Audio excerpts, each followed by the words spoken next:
So this panel is a big picture panel.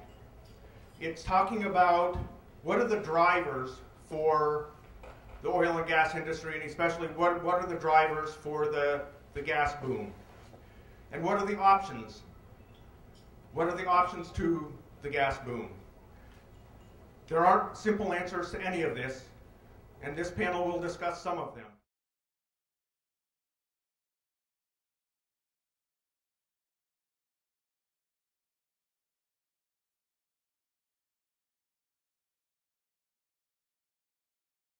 I'm sure you've seen things like this. The natural gas industry has increasingly been promoting itself as something that is a clean fuel that's good for global warming. A lot of people, including some of the large national environmental organizations, view natural gas as a bridge fuel, a transitional fuel over the next couple of decades, which in the view of some would help actually mitigate global warming while not completely solving it. When I first started hearing these sort of claims, I was suspicious. As Dan mentioned, I've been working on biofuels for several years, and some of the claims there are certainly exaggerated. So we decided to take it on as a challenge and look directly at what the greenhouse gas footprint actually is. Where does the claim that natural gas in general and shale gas in particular is good for global warming come from? Well, it comes from things like this. This shows the amount of carbon dioxide released to get an equivalent amount of energy from natural gas on the left and from coal on the right, according to the Department of Energy. The thing to keep in mind is this is only based on the CO2 that's emitted as the fuel is burned. And that's a very small part of the story. Of the 3 peer-reviewed papers over the last decade or so that have looked at this, one of the ones that I think is most convincing is a paper by Hayhoe et al. They work for the Department of Energy, and they point out that there's a huge amount of variation actually in what goes on in coal. So here the red range shows for natural gas and for coal what the range in values is, and it isn't necessarily all that clear that even for the combustion phase that coal is that much better than natural gas.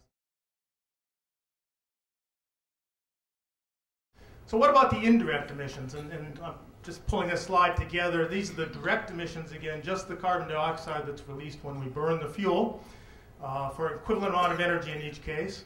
And we're going from natural gas there on the left to diesel fuel for comparison to coal, if it's a high quality coal using the best available technology for getting the energy out of the coal, and then to coal using average quality coal and average technology as it's used in the United States at the moment. Next slide. The red here throws in the indirect emissions of carbon dioxide. And so for natural gas, this is actually specific to the Marcellus Shale. We're looking specific at the northeastern Pennsylvania Marcellus Shale. And all those trucks hauling all that water, all those compressors, all that drilling machinery and all, it's emitting carbon dioxide from the fossil fuels it's using. Renee Santoro, working with me, has done a really careful job of adding that up, and it's actually not that big of a deal. It increases the carbon footprint, but it's not a huge.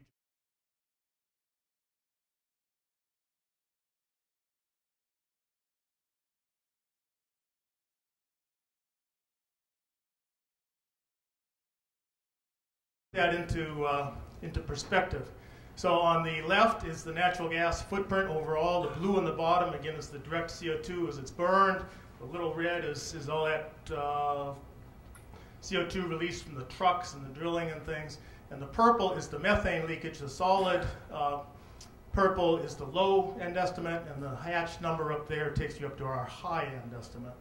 We can compare that with the others. We also have methane leakages estimates from coal and et cetera. It is less. That surprises everyone, but it's definitely less. There are very good studies showing that. So what's the take-home message? This is a 20-year time horizon, again, which I think is the appropriate one if we want to be protective of the climate system and avoid inadvertent tipping systems. Take-home message is that natural gas from Marcellus is no better than coal in terms of a greenhouse gas footprint, and it may be far worse than coal.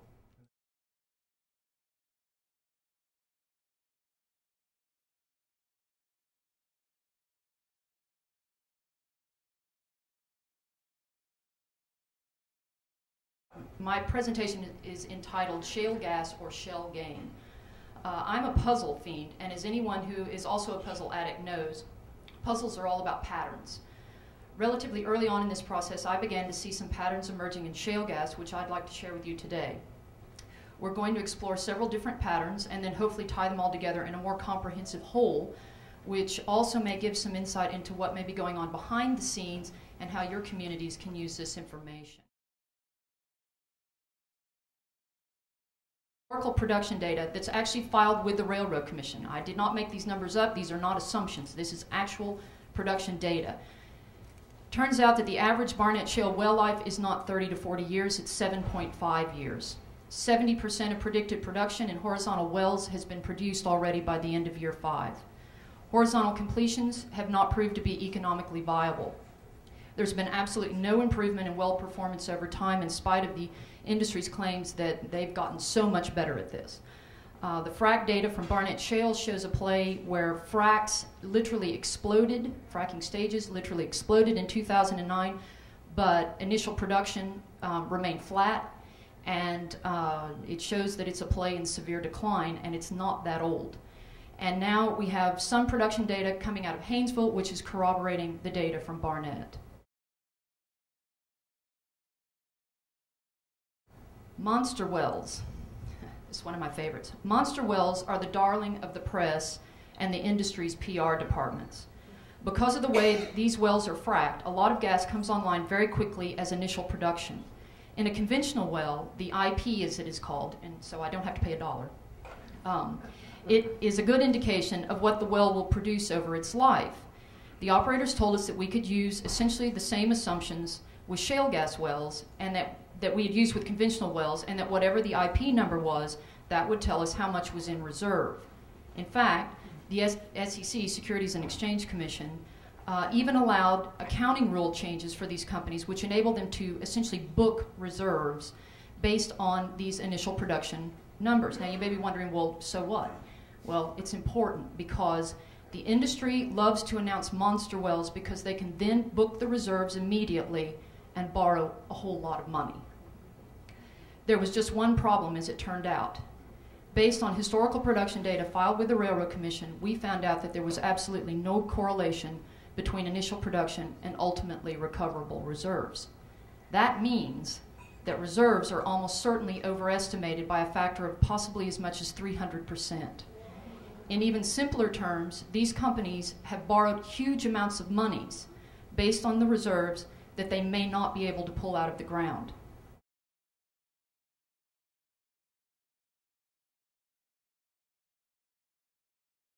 To wrap ourselves in a red, white, and blue flag, proclaiming energy independence is nothing more than smoke and mirrors. These companies have serious financial problems. Can they find joint venture partners to bail them out? Possibly. They're certainly trying that as we speak. But we cannot and should not pledge allegiance to the United States of hydrocarbons and the hegemony for which it stands. We must...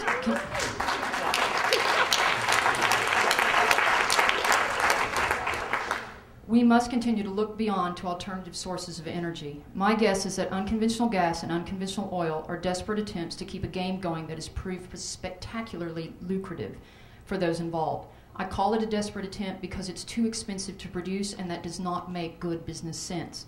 And when you're willing to produce widgets at these prices, you are desperate. Make no mistake, cheap energy built this country and the rest of the industrialized world into an economic powerhouse, but we have now come to the end of this path, and another, hopefully cleaner path awaits us. Thank you.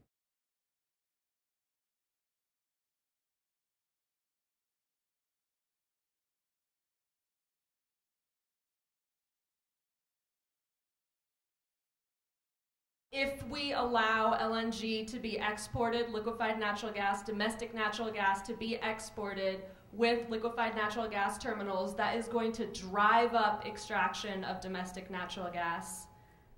Liquefied natural gas is gas that is taken from gas production. It's liquefied by frozen to 260 degrees below Fahrenheit, which condenses it to 1/600th of its original size.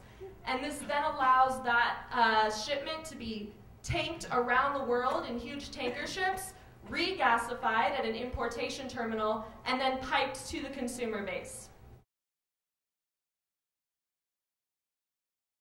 So we were told very clearly from the company that this gas was for Oregon consumption. But then we started looking at even their EIS documents. We started looking at how much natural gas we were consuming in Oregon, and it was ridiculous. This was going to increase our imports by 500%.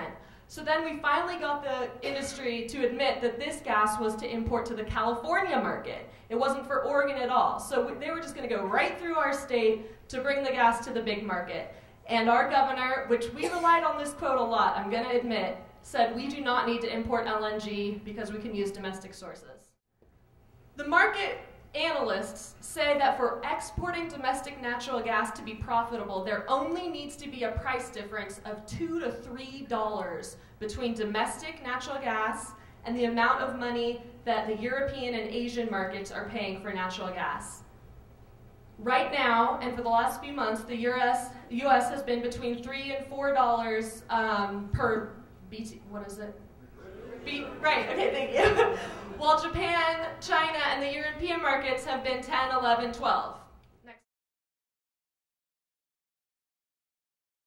So one of the reasons why it's so hard to fight this argument is because the companies, the LNG terminals where they're going through the siting process will never, ever admit that they're going to export.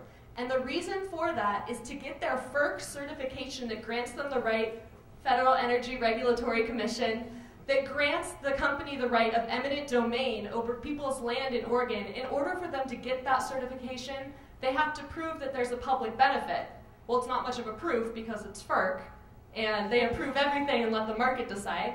That's their policy. But they cannot get the right to eminent domain if it's an export terminal. So they will never, ever say that it's export. Every single one of these LNG terminals that is now export or re-export was cited as an importation facility, got their rights to eminent domain, built that shit, and then flipped it. About how liquefied natural gas is more greenhouse gas intensive than traditional domestic natural gas, not including fracking necessarily. And that's something that people that are touting natural gas as a clean energy solution in China and Japan should consider if they're going to be exporting natural gas from the United States.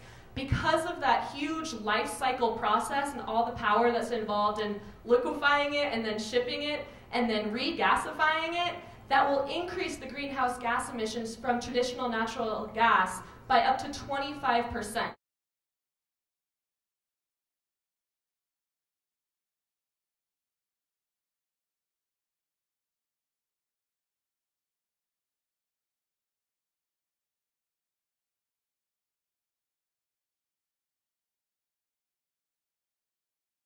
So natural gas versus coal and oil. Now, the first speaker, Dan, mentioned that we don't know what the science is around burning natural gas versus coal. In the 7th grade, if you take chemistry, there's stoichiometrically, natural gas burns at half the CO2 as coal because it burns the carbon-hydrogen bond as opposed to the carbon-carbon bond. You don't need to be a scientist to know that. It's like a fact, okay? When we looked at your slide a minute ago, which showed natural gas on the LNG side and coal, you could see that it was half the emissions. So by going to natural gas versus coal, we can cut our CO2 footprint in half. So this is our energy system. The little yellow box is solar. The little line next to solar is how much solar we have currently. In a minute, I'm going to increase the solar capacity by 100-fold. Yeah? Because that's what we need to do. We need to increase it by 100-fold. The red box is nuclear. I'm going to leave nuclear alone. We need to replace the old plants, but we don't need to go nuclear. And if we went full bore on nuclear, we could possibly maintain our current nuclear output. The next box is wind, the blue box. I'm going to increase that tenfold because we need to do that. In the next 5 years, we need to increase it tenfold. The next box is, help me out, can you see it? Hydro. We can't increase that. We're not going to dam up any more rivers. The next one? Wind. Geothermal. Geothermal. Geothermal is limited in its potential right now. And then we've got natural gas, coal, and oil. Look at how big coal is. Look at how big oil is. And what happens is it goes up to all of our coal is burned to make electricity, and it's incredibly inefficient in coal plants. See how much gray there is on that? That gray is all the waste heat. The electricity is actually the brown that comes out of that electricity generation. Okay? And then you've got oil and transportation. And look at how inefficient transportation is.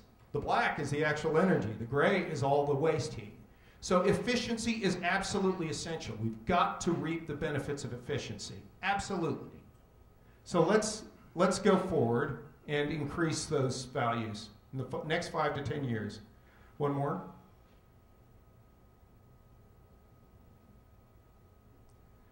Still got coal. And it requires a hell of a lot of natural gas to do that.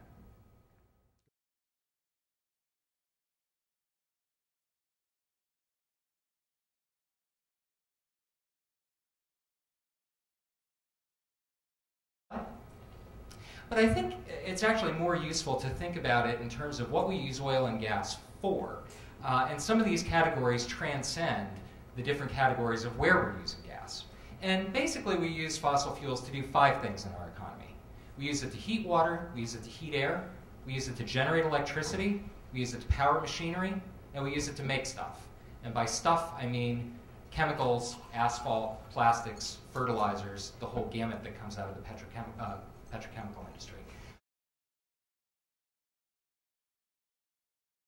Next slide. So when people talk about heating water, the first thing that always comes to my mind is, well, we need hot water because I want to take a hot shower in the morning and I want to be able to do laundry. And we do use a lot of energy for those things. But we use fossil fuels to heat water in a wide variety of contexts in our economy. So we don't just use it in our homes, but we also use it in big commercial establishments, hotels, restaurants, to heat water in that context. We use it in our industrial facilities to create steam and hot water for industrial processes. We heat air to keep ourselves warm in our houses, in our commercial buildings, in our industrial facilities. And the National Academy of Sciences back in 2009 came out with a study. There are renewable ways in which we can heat air, but our greatest opportunities are really in using our energy more efficiently. And the National Academies came out with a study in 2009 that estimated that with energy efficiency alone, we can cut our energy consumption by 30% below projected levels by 2030. And that includes all across our economy, so industry, houses, offices, transportation. And in addition to that overarching savings that we can get, we can also achieve a significant reduction in natural gas use in buildings, and we can eliminate the need for new electricity generating capacity. And what that means is that we can start to use renewable energy to power down our dirtiest energy sources.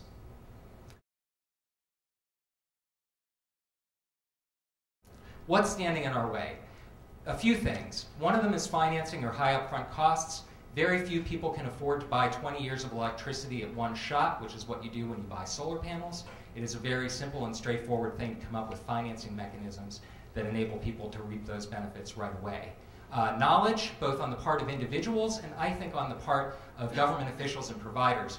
Even in my personal experiences with people who work on my home, if you talk to contractors, if you talk to plumbers, if you talk to electricians, even among professionals, understanding of the benefits of energy efficiency and clean energy technologies is really low. And we need to educate them, and we need to create rules that make it easier to do the right thing than the wrong thing. Split incentives, which basically are the landlord-tenant problem. If I'm a landlord, I pay for the repairs. You're the tenant, you pay for the energy bills. Neither of us has an incentive to do the right thing. We need to figure out ways to sort that out. In 1 second. Old rules, things that prevent us from doing the right thing, whether it's rules like in a subdivision where you can't hang your laundry out on your clothesline because it looks bad, to rules that prevent us from building walkable and bikeable communities. Those rules need to change, and we need a clear direction from government. Right now, we're finally spending money on clean energy and making investments. That's great. We're doing that at the same time that we're subsidizing oil. It's like you're pressing down on the gas and riding the brake at the same time. So we need clear direction from government to put us in the right direction.